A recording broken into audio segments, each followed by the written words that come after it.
Hello, my name is Dennis Morelli, and I'm going to be talking about the Morelli Beautification project. I put this together as a project proposal, and I will be going through a lot of the skills that we've learned over the last 8 weeks in our MBAD 6193 project management class. This is just a brief table of contents. Feel free to pause this video or however you're watching this to go through if you'd like to see the different sections. So Project Charter. Project Charter is going to be an outline of what the scope, description, and introduction to the project is. To summarize, the purpose of this project that I'm performing is to maximize the amount of equity returned from selling the property that I own over what equity currently exists, and to minimize the amount of time that the home is on the real estate market. Really give me a smooth transition, my family also, I'm sorry, give us a smooth transition from our current home into our next home, which is anticipated to last us roughly 30 years or until we're about retirement age. The phases of this project will be completed in 3 different areas: the design and planning, the physical execution, and then the success determination. We'll go over each of those individually, but just to give some responsibility and accountability to the 3 phases I just mentioned, the design and planning is going to be a shared effort between myself and my wife. The execution, the physical aspect of it, will nearly entirely be me, unless there is some subcontract work, which will come up in a contingency mentioned later in the presentation. And then the success determination is going to be based off of my wife's inspections, if she's happy with the aesthetic choices and quality, and a home appraiser, third party, and a third party home inspection during the sale phase. So, simplified proposal. I'm sure for those of you who have completed projects similar to this, the charter is a lot more detailed, has a lot more information. The simplified proposal is essentially what it looks like here, where it reiterates the statement of need. A couple of the unique things are the assumptions, the deliverables, and the resources, which I'm just going to briefly cover here. The statement of need is really, we had our first child this year, my daughter, and there's some anticipation that we will have a next child, depending on personal conversations between me and my wife. So our family at this point has expanded, and we kind of outgrown our living space, and we're looking to upgrade. Also, the construction of the home, it's a split level. Essentially, there's 3 different flights of stairs in the house for something that's less than 2,000 square feet. It's just not very practical for a family. It's more for adults. Assumptions: money spent on the exterior improvements will be desirable to potential buyers, limiting the time the property is listed as for sale, and result in favorable negotiations and financial benefit for the property owners, the Morellis. The project scope is going to be landscaping, some light to medium construction, and aesthetic upgrades, as well as general home repairs, which I'll cover in a little bit more detail once I start going over the schedule. The deliverables. For context, my current roughly estimated home value is $230,000. The expectation is that at the end of this project, I will be in the $240,000 to $245,000 range, and for further context, the budget without hitting the contingency is $8,000.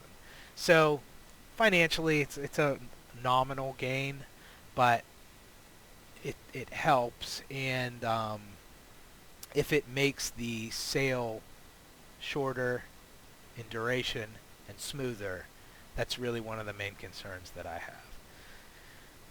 Resources. So resources is going to be me. I'm going to be performing the bulk of the work. the design and planning. My wife is a fantastic resource for things like that. She does a great job with our home decorations, and she's got a great eye for things like that. She actually works at the Robert. She works for the Robert Morris marketing department, and has been doing, in my opinion, a great job. They all have, but she's my wife, so I'm gonna say that she has. And all right, so schedule.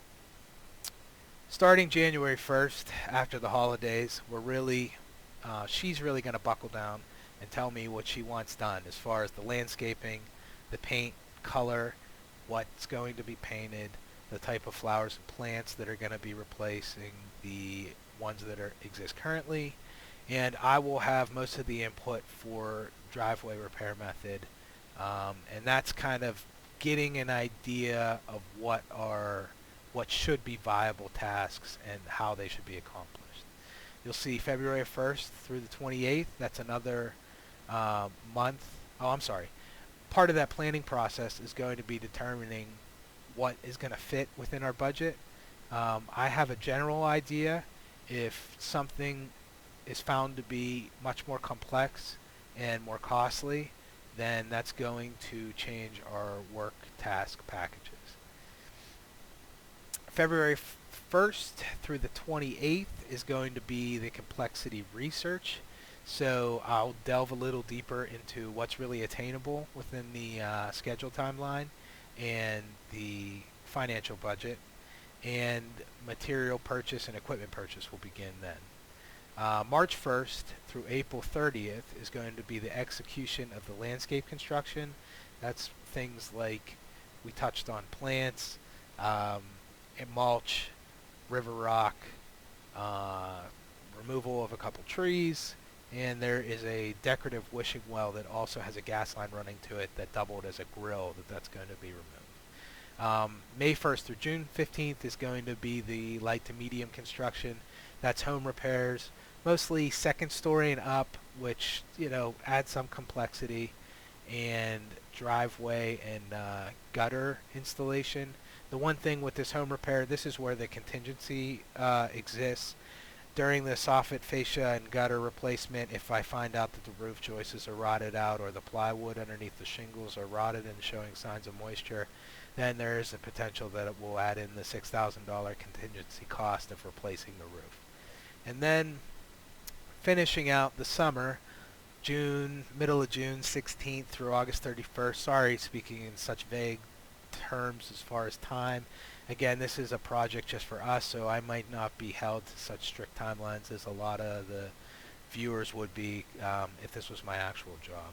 But this is going to be the aesthetic execution phase, paint, trim, things like that. Quality control plan. So I have an industrial construction background. I was a oil and gas pipeline operations manager after I was a field supervisor and a laborer. And now I work in nuclear remediation and demolition of legacy nuclear facilities. I deal a lot with compliance and building regulations on the industrial side. I have a basic knowledge of consumer construction, enough to be able to accomplish these tasks, and I'm relatively confident that what I'm going to do is going to fit within the home inspection guidelines and Department of Environmental Protection. So, briefly, driveway repair. There's it's a concrete driveway split up into slabs. Some of the slabs have deteriorated greatly. I'm going to replace those individual slabs instead of replacing the entire driveway. It's just, as far as scope goes, it's something that I can attain on my own, and it's a lot more cost effective. There is a wishing well with a gas line running to it. The wishing well is 3 feet tall, cylindrical brick with the gas line. It's not going to be very difficult to remove, but I want to make sure that I cap the gas line as close to the source as possible, make sure it has a shut-off valve available to it, and also make sure that it can't accidentally be accessed just through regular home. Whoever we sell the home to doesn't stick a shovel in the ground and end up puncturing an abandoned gas line. And then the gutter installation. Along with gutter installation, there's going to be a French drain put in at a certain point of the driveway to prevent water inflow to a detached garage. So both the French drain and the gutter will have a 1 inch to 1.5 inch downward slope per foot of length of the gutter and the French drain. 30 feet long, 30-inch difference between here and here, right? So, okay. All right, so this is my Gantt chart. One of the things I did struggle with the Gantt chart, and I know this was addressed in class and through an email from the professor, I had trouble getting it to translate to Microsoft Project. My work days are Friday through Sunday. I have a regular 9 to 5. It's actually 6 to 4 because we work 4 10-hour days. So that's why my work days for this project are Friday to Sunday. The hours that we'll see coming up in the resource usage are accurate. It's just the span of days here that is a bit misleading. So I might only have 3 work days in a 7-day period, but it's going to show up as 5 here. You know, if I start a project on Friday, I don't finish it till the following Friday. That's 4 actual work days over a 7-day period. There will be some overtime involved. For overtime, we're talking Monday through Thursday for me. That's going to be whenever I get home from work. That's going to be for cleanup tasks. You know, I'm just assuming that that's going to happen. I'm not necessarily anticipating it because I don't want it to happen, but it's likely to. This goes over some more of the work task packages. This is the execution portion. I'm not going to go through each one of these because there's a lot of individual tasks, but you're more than welcome to inspect them if you'd like to. All right, work breakdown structure. So this is me and my wife are partners, right? She's the eyes. She's the actor. I'm the key grip. Okay. She makes everything look great, and I'm the guy who puts in the grunt work, and then she puts the polish on it. That's why you're going to see a lot of Dennis's. Lauren's name, my wife, is without proper planning and a proper inspection, then the quality is always going to be up for question, and you can see how the work breakdown structure is going to be allocated. Network diagram. Again, this is really kind of self-explanatory. There's going to be a little bit of a combination in design.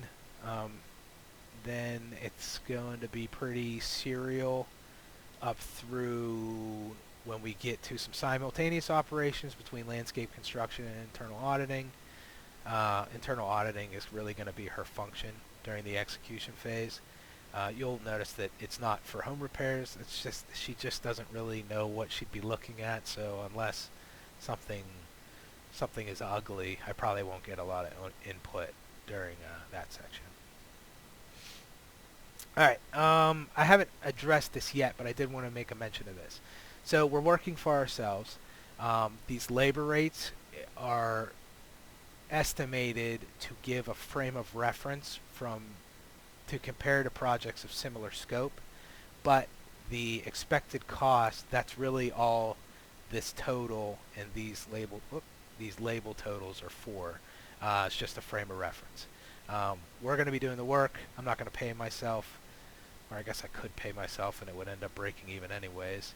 And so the budget really for the project that I'm looking at, the budget's $8,000. The materials, I'm expecting $4,300. The reason why there's such a difference between that and the budget, considering there's not many other expenses, no travel, no labor rate, is because I've been working on my home for 4 years, and there's always things that are unaccounted for anytime you open up a wall or anytime you open up an accessible surface. So that's why I have such a leeway. If I do hit that 4,300, $5,000 estimated cost, that would be fantastic, but it's unlikely. All right, risk register matrix. Again, pretty straightforward. I'll go over briefly I'm going on a L for low, M for medium, H for high scale. Um, Sickness, depending on the severity, may slow the work pace or completely stop the work pace for a certain amount of time. It's spring and summer. I don't traditionally get sick during that time, and I hopefully this isn't going to be the year that it happens. So I put it at a medium likelihood just because of allergies or just not feeling like doing it certain days, but powering through and getting some stuff done. Again, the degree of impact, it's really, unless there's a major illness, hopefully there's not, unless there's a major illness, then I have so much slack built into the schedule that it shouldn't impact as far as timeline goes. It really shouldn't add any cost. So that's going to be a medium. Dissatisfaction with result. So I've had some tongue-in-cheek tone talking about me and my wife's interactions during our home improvements, but generally I'm able to meet her standards, which is really, I mean, they're pretty good standards. The degree of impact is high though. If for some reason something I were to do wouldn't be able to pass a home inspection, or if I paint the entire house and she decides she doesn't like the color, that really could set me back a couple weeks and add some pretty significant cost considering such a small budget. So fluctuations in material pricing. I think that's medium to high likelihood. I just have it as medium because it's going to be such a low impact. Any kind of materials like mulch, river rock, um, 2x4s, or I'm sorry, 4x2s, well, yeah, 4x6s actually, 2x6s, 2x6s for deck boarding. Uh, those prices are going to fluctuate, but shouldn't be so much to throw off the significance of the budget unless there's some major material impacts. And then if we get to that point, then we'll have to reevaluate the material choices. And depending on if there's no substitutes, then we may end up having to remove some task objectives for this work project. Social obligations during the workday. So that's going to be a big thing. We're a very social family. We come from two families that like to spend a lot of time together, so that's going to take a lot of time away from work. Weather, it's Pennsylvania. It's going to suck, but I am going to have alternate tasks to be able to complete most of the time, so I may push something out to pull something else in depending on the weather of that day. So medium likelihood of impact or occurrence, medium degree of impact. And unexpected complexity of tasks. This one's high because of that contingency. If I get into the gutters and the soffit and the fascia and I find out that the roof needs replaced, that's going to be a big hit. So it's going to it's almost going to double the expense of the project. So conclusion. Okay. Thank you for watching this. I don't know if it was impactful enough to convince anybody that this is a good idea, but this is probably the best bang for the buck and to get me to where I need to be to transition from this home to another home. The equity that we have currently, with hopefully the increase based off of this project, would put us perfectly in line for a 20% deposit on our next home and be able to cover some extra expenses, whether it's hiring movers or buying appliances, things of that nature. So I did the cost-benefit analysis. This is the most reliable and practical way for me to accomplish that without having to dip into any of our personal finances that we currently have. And I think it's going to be really successful.